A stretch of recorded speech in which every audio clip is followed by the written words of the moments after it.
t'avoir, Ambroisie. J'adore les batailles d'eau. Je suis la plus forte. Je vais t'avoir, Ambroisie.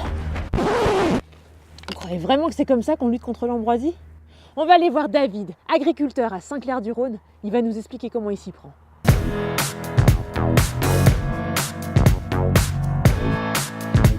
Sur l'exploitation, on lutte l'ambroisie donc sur plusieurs cultures, donc qui est le tournesol et le maïs. On essaie aujourd'hui de combiner aussi bien les désherbages chimiques que mécaniques. Une fois qu'on a semé, on essaie de faire des tours assez fréquents dans les parcelles pour voir quand c'est qu'on va intervenir pour désherber. Pour choisir le moment du désherbage, on regarde bien que le maïs soit au stade de feuilles et puis qu'on arrive à bien identifier du coup les mauvaises herbes. Comme ça, on essaie d'utiliser le spectre le plus adapté possible.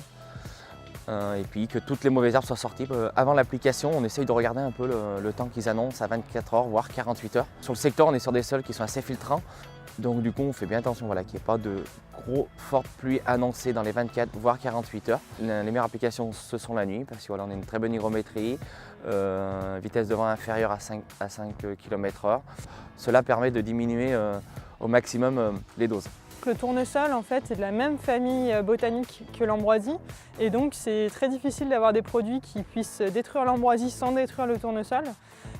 Du coup, on a plusieurs possibilités. Soit on a une pression relativement faible d'ambroisie dans la parcelle. On choisit dès l'implantation de prendre une variété classique, on va dire, et dans ces cas-là, on pourra juste faire une application chimique de prélever et ensuite on complétera par du binage si nécessaire.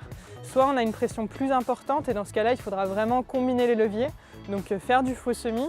Et en général, on choisit dès l'implantation une variété tolérante à certains herbicides, ce qui permet de faire une première application de prélevé et ensuite d'avoir accès à certains herbicides de post-levé qui sont applicables que sur ces variétés tolérantes. Et s'il en reste encore, on complétera toujours par du binage. En résumé, pour bien réussir la partie chimique de son désherbage de l'ambroisie, il faut bien respecter les conditions d'application des produits, c'est primordial, et surtout passer sur des adventices jeunes, quitte à fractionner ces applications pour passer toujours sur chaque relevé d'ambroisie.